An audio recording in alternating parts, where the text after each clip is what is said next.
Hello everyone. In last video, we have learned about Newtonian fluids. Newtonian fluids viscosity will be constant regardless of how much shear stress you apply. But for non-Newtonian fluids, the viscosity is not constant. It changes with shear rate or time. We'll understand using this graph. We have three types of uh, non-Newtonian fluids with respect to shear rate, whose viscosity changes with respect to shear rate. With respect to that, we have three non-Newton fluids: dilatant, pseudoplastic, Bingham plastic. In this graph, we have tau, which is shear stress on y-axis, and shear rate on x-axis. For Newtonian fluid, the the graph is simply a straight line at an angle. Okay, the slope of this line is viscosity. As we see in this dilatant, the slope is not constant. The pseudoplastic slope is also not constant. For Bingham plastic, the slope is constant after some shear stress. So we'll first understand the definition of all these three. As we have seen that Newton fluid whose viscosity is constant, for example of them is water and air. Now we'll understand what is dilatant. Dilatant is a fluid which is shear thickening, which means the harder you apply stress, the more solid it becomes. Okay. Example is cornstarch with water mixture. You might have seen this in many videos, or if you're in college, you might have seen it in some events or in exhibition. The students might have kept it. It is in this mixture, like if you put your finger with very less force, you will feel it as a liquid. But the moment you start applying more force or you start punching it, you'll feel it as a proper solid. So what does it indicate? Through this graph, the lesser the shear rate, uh, the less is the viscosity. Which, like, how do you calculate slope of this? You just draw a tangent line on every point of curve. Here, if you draw a tangent line, the slope is very less, which means initially its viscosity is very less when you apply very less shear stress. Here you can see the slope is very high. It means the more shear stress you apply, the more viscous it becomes. So the example is cornstarch with water mixture. Okay. Then we have pseudoplastic, which is shear thinning.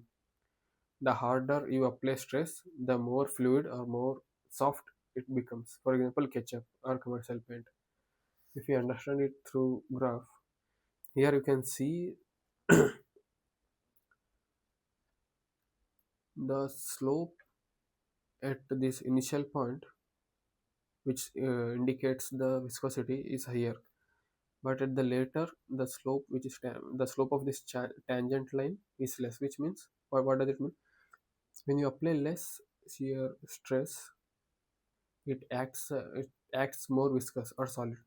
But the more shear stress you apply, it acts more fluid or more soft. What are the example? Ketchup and commercial paint. When you buy paint, initially it will be little hard, but when you mix it using mixer or something, it becomes very soft like a liquid. Okay. Then we have Bingham plastic.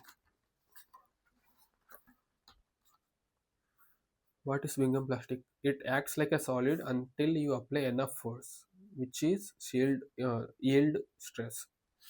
Then it flows like a Newtonian fluid. This is the point which is called yield stress for Bingham plastic. Until you apply this much stress, it will be solid. Once you apply this stress, then it acts like a Newtonian fluid. What are the example? Example is toothpaste. Toothpaste is basically a fluid. Okay. Until since it's a fluid, but it doesn't flow by itself. Why? It requires enough force, which is yield stress. Until you apply that much force using your finger on that toothpaste tube, then only it flows like a fluid. Okay. Now understand all three: dilatant, pseudoplastic, and Bingham plastic. We have seen here uh, viscosity is not constant, it changes with shear rate or time. These three are with respect to shear rate. Viscosity changes with respect to shear rate. Now we will see two more fluids with whose viscosity changes with respect to time. So time dependent fluids. Time dependent. What is dependent on this on the time? Viscosity. Okay. These are the fluids whose viscosity changes based on how long you shear them instead of how much you shear them. For example, like what does it mean? You apply force, the viscosity changes based on how much, like how long you apply force on a specific fluid instead of how much you apply them. It doesn't matter how much you apply in a very short period of time.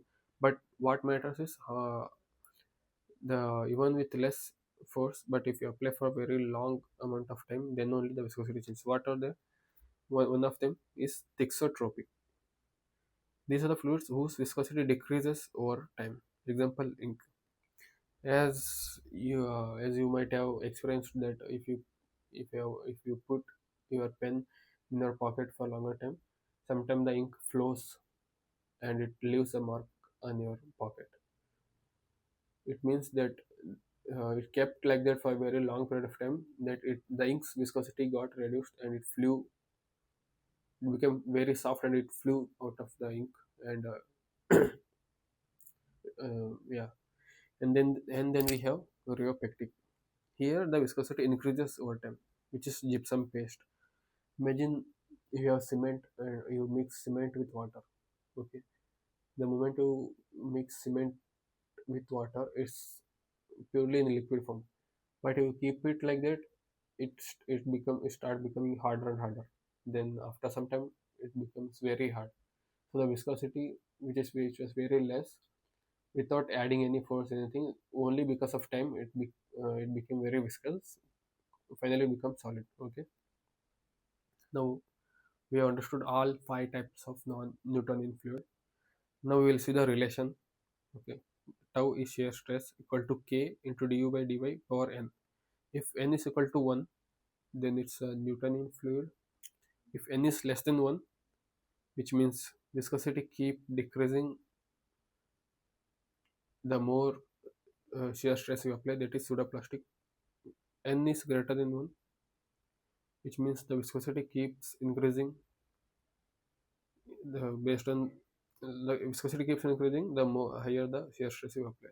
Those are called dilatant. For dilatant, it's n is more than 1. For pseudoplastic, n is less than 1. For Newtonian fluid, n is equal to 1. In next video, we will learn about types of flow. Thank you.